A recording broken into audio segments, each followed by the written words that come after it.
From the rolling valleys, across rivers and lakes, to the highest mountains. Adventure takes preparation and research. Plan your next journey of discovery for what's to come.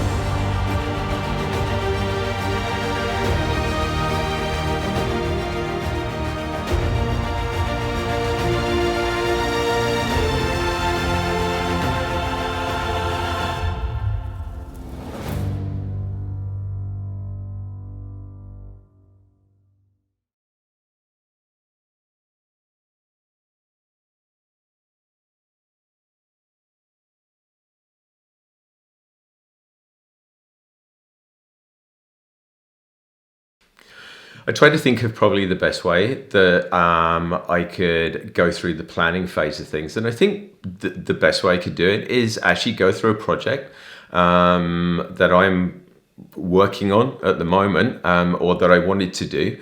And we'll just have a look at how I started it, and how I'm putting together my route, and then checking it and going through the processes that I go through, just to get the foundation of the journey.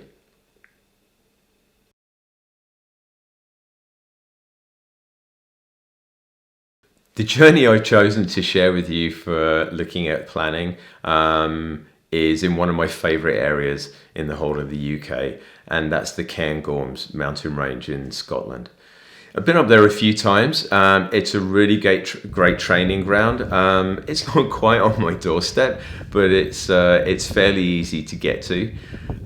It's one of the most wildest places in the UK. You've got to make sure that your planning's up to speed, depending on what time of year you're going there. It may not have the elevation, but it definitely has the weather, and it definitely has the remoteness. So what we're going to do is look at a fat bike adventure that I want to take, riding through the Cairngorms all the way from south to north.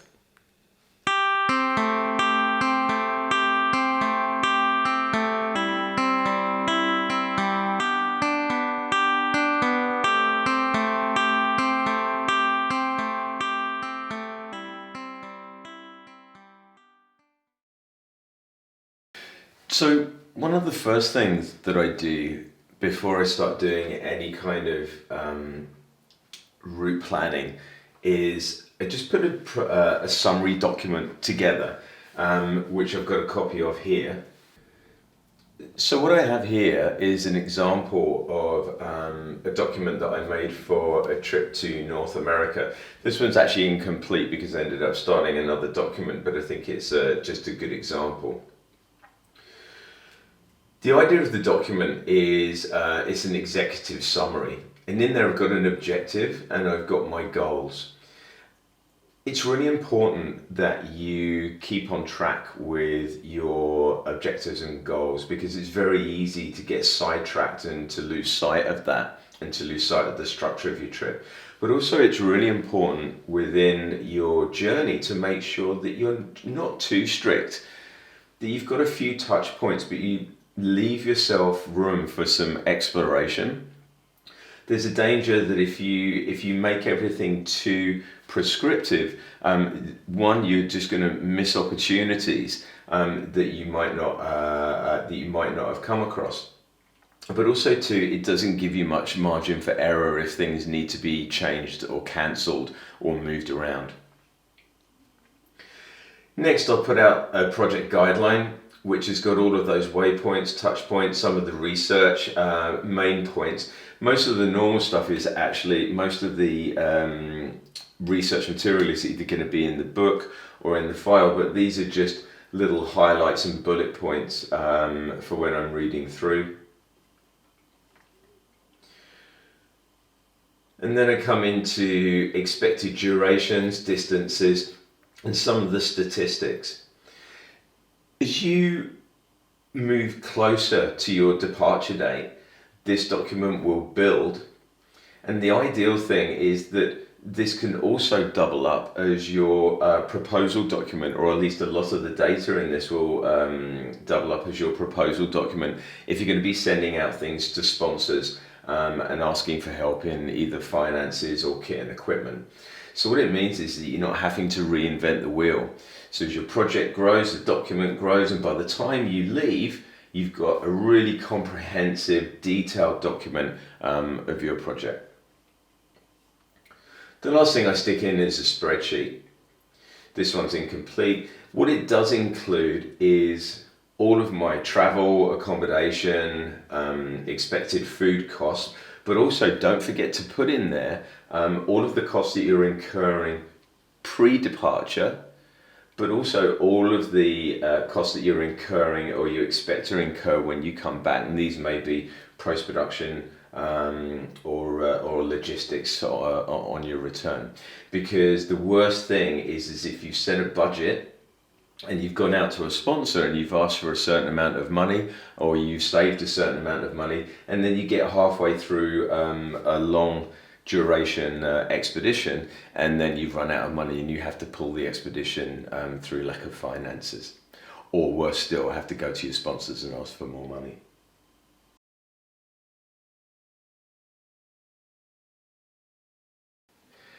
So what I've got here is a trip that I've got planned. I like the cairngorms. I think, as I was saying before, it's probably one of my favourite places in the UK to go for that feeling of remoteness and getting away from it all. And this is a trip on the fat bike. So what I do is, I think it's really important to get excited about a trip. And the planning and everything should be part of that journey as well. It's not just something that happens before you go. And the first thing that I like to do is go to the area, have a look, just kind of get an idea of whether or not this is achievable, whether or not it's something that I'd like to do. So the actual journey itself is traversing through the cairngorms, through the main passes of the cairngorms, specifically one called the Larrig Gru. I've got Aviemore up here, and you've got Pitlochry down here, and then the route shown in red through there. So what I'll do is I'll just go into the area, just have a little bit of a look.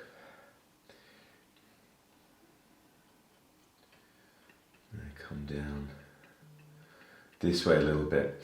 So what I use for this, and also for a ladder part, is an app called FatMap, which is it's a really good piece of equipment because, or at least a really good program, because as you can see, you can zoom right in and get some really extensive detail on the route that you're proposing to take.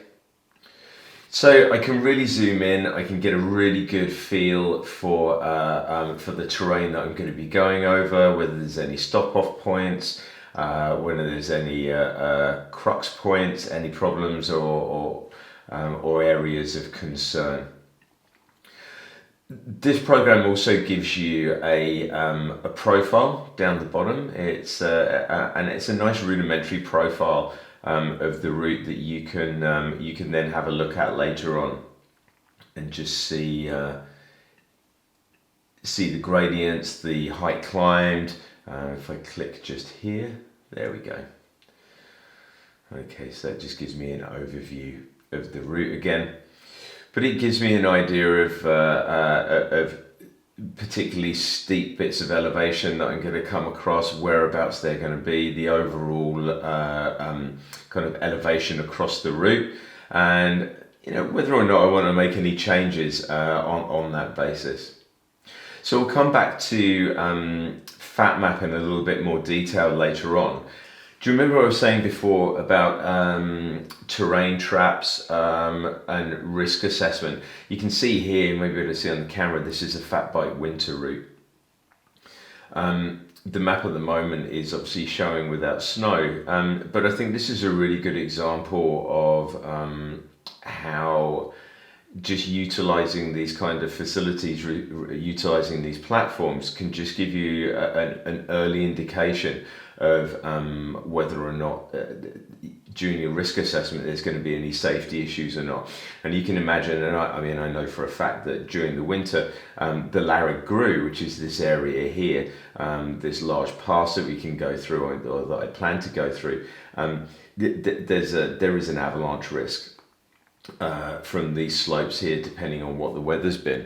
So I think that's a really good example. And right at the front end, I mean, I've been here before, but you don't even need to have been there, and you can get a really detailed idea and start risk assessing those points that I was talking about in the risk assessment section right from the word go.